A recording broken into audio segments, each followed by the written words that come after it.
नमस्ते दोस्तों, आज हम बात करेंगे विधवा माँ और बेटे की सत्य घटना। मैं एक घर के करीब से गुजर रहा था कि अचानक से मुझे उस घर के अंदर से एक बच्चे के रोने की आवाज आई। उस बच्चे की आवाज में इतना दर्द था कि अंदर जाकर वह बच्चा क्यों रो रहा है यह मालूम करने में से खुद को रोक न सका। अंदर जाकर मैंने देखा कि एक माँ अपने 10 साल के बेटे को साहिस्ता से मारती और बच्चे के साथ खुद भी रोने लगती। मैंने आगे होकर पूछा, बहन जी, आप इस छोटे से बच्चे को क्यों मार रही हो जबकि आप खुद भी रोती हो। उसने जवाब दिया, भाई साहब, इसके पिताजी भगवान को प्यारे हो गए हैं और हम लोग बहुत ही गरीब हैं। उनके जाने के बाद मैं लोगों के घरों में काम करके घर और इसकी पढ़ाई का खर्च मुश्किल से उठाती हूँ और ये कमबख्त स्कूल रोज ना देर से जाता है और रोज ना घर देर से आता है। जाते हुए रास्ते में कहीं खेल कूद में लग जाता है और पढ़ाई की तरफ जरा भी ध्यान नहीं देता है। इसकी वजह से रोज ना अपनी स्कूल की वर्दी गंदी कर लेता है। मैंने बच्चे और उसकी माँ को जैसे तैसे थोड़ा समझाया और चल दिया। इस घटना को कुछ दिन ही बीते थे कि एक दिन सुबह सुबह कुछ काम से मैं सब्जी मंडी गया तो अचानक मेरी नज़र उसी 10 साल के बच्चे पर पड़ी जो रोज ना घर से मार खाता था। मैं क्या देखता हूँ कि वह बच्चा मंडी में घूम रहा है और जो दुकानदार अपनी दुकानों के लिए सब्जी खरीद कर अपनी बोरियों में डालते तो उनसे कोई सब्जी जमीन पर गिर जाती थी, वह बच्चा उसे फौरन उठाकर अपनी झोली में डाल लेता। मैं यह नज़ारा देखकर परेशान में सोच रहा था कि ये शक्कर क्या है। मैं उस बच्चे का सॉरी सॉरी पीछा करने लगा। जब उसकी झोली सब्जी से भरा गई तो वह सड़क के किनारे बैठकर उसे उसी आवाज में लगाकर वह सब्जी बेचने लगा। मुंह पर मिट्टी, गंदी वर्दी और आंखों में नमी जैसा महसूस हो रहा था कि ऐसा दुकानदार जिंदगी में पहली बार देख रहा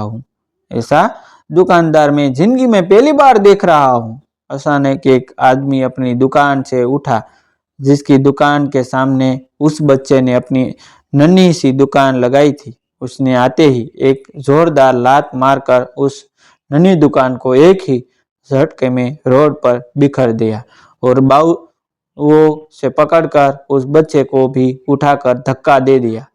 वो बच्चा आंखों में आंसू लिए चुप चुप दोबारा अपनी सब्जी को उठाकर करने लगा और थोड़ी देर बाद अपनी सब्जी एक दूसरी दुकान के सामने डरते डरते लगा ली। भला हो उस शख्स का जिसकी दुकान के सामने इस बार उसने अपनी नन्ही दुकान लगाई। उस शख्स ने बच्चे को कुछ नहीं कहा। थोड़ी सी सब्जी थी, ऊपर से बाकी दुकानों से कम कीमत, जल्द ही बिक हो गई और वह बच्चा उठा और बाजार में एक कपड़े वाली दुकान में दाखिल हुआ और दुकानदार को वह पैसा देखकर दुकान में पड़ा अपना स्कूल बैग उठाया और बिना कुछ कहे वापस स्कूल की ओर चल पड़ा और मैं भी उसके पीछे पीछे चल रहा था। बच्चे ने रास्ते में अपना मुंह धोकर स्कूल चल दिया। मैं भी उसके पीछे स्कूल चला गया। जब वह बच्चा स्कूल गया तो 1 घंटा लेट को हो चुका था, जिस पर उसके टीचर ने डंडे से उसे खूब मारा। मैंने जल्दी से जाकर टीचर को मना किया कि मासूम बच्चे हैं, इसे मत मारो। टीचर कहने लगे कि यह रोज ना 1 घंटे 2 घंटे लेट से ही आता है और मैं रोज ना इसे सजा देता हूँ कि डर से स्कूल वक्त पर आए और कई बार मैं इसके घर पर भी खबर दे चुका हूँ। खैर, बच्चा मार खाने के बाद क्लास में बैठकर पढ़ने लगा। मैंने उसके टीचर का मोबाइल नंबर लिया और घर की तरफ चल दिया।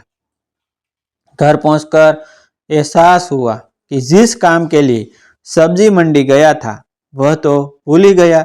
मासूम बच्चे ने घर आकर माँ से एक बार फिर मार खाई। सारी रात मेरा सर सकराता रहा। सुबह उठकर फौरन बच्चे के टीचर को कॉल की कि मंडी टाइम पर हर हालत में मैं मंडी पहुंचे और वो मान गए। सूरज निकला और बच्चे का स्कूल जाने का वक्त हुआ और बच्चों को घर से सीधा मंडी अपनी नन्ही दुकान का इंतजाम करने निकला। मैंने उसके घर जाकर उसकी माँ को कहा कि बहन जी, आप मेरे साथ चलो, मैं आपको बताता हूँ आपका बेटा स्कूल क्यों देर से जाता है। वह दौरान मेरे साथ मुंह में यह कहते हुए चल पड़ी कि आज इस लड़के की मेरे हाथों खैर नहीं छोड़ूंगी नहीं। उसे आज मंडी में लड़के का टीचर भी आ चुका था। हम तीनों ने मंडी की 3 जगहों पर पोजीशन संभाल ली और उस लड़के को छुप कर देखने लगे।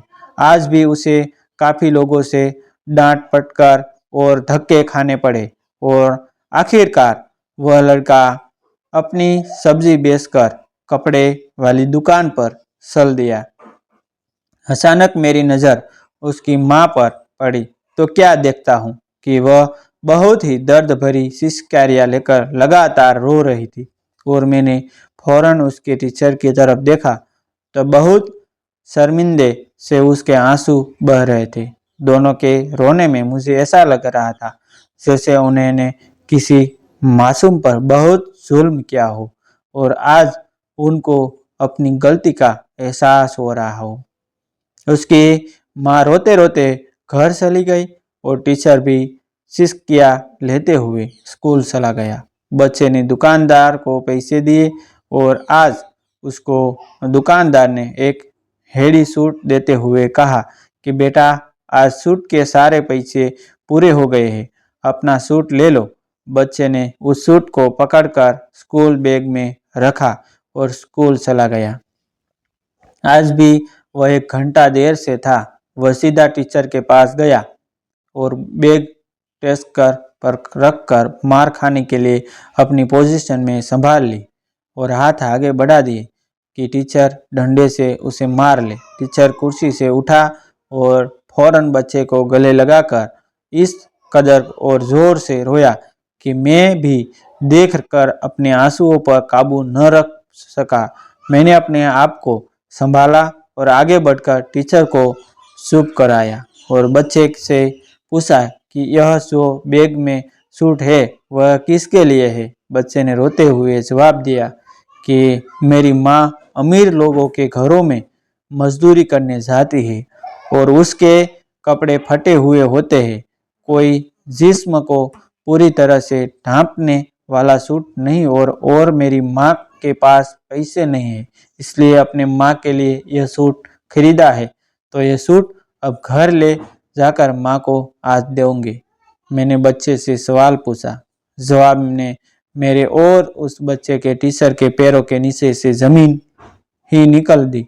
बच्चे ने जवाब दिया, नहीं अंकल, छुट्टी के बाद मैं इसे दर्जी को सिलाई के लिए दे दूंगा। रोजना स्कूल से जाने के बाद काम करके थोड़े थोड़े पैसे सिलाई के लिए दर्जी के पास जमा किया है। टीचर और मैं पैसा कर रोते जा रहे कि आखिर कब तक हमारे समाज में गरीबों और विधवाओं के साथ ऐसा होता रहेगा।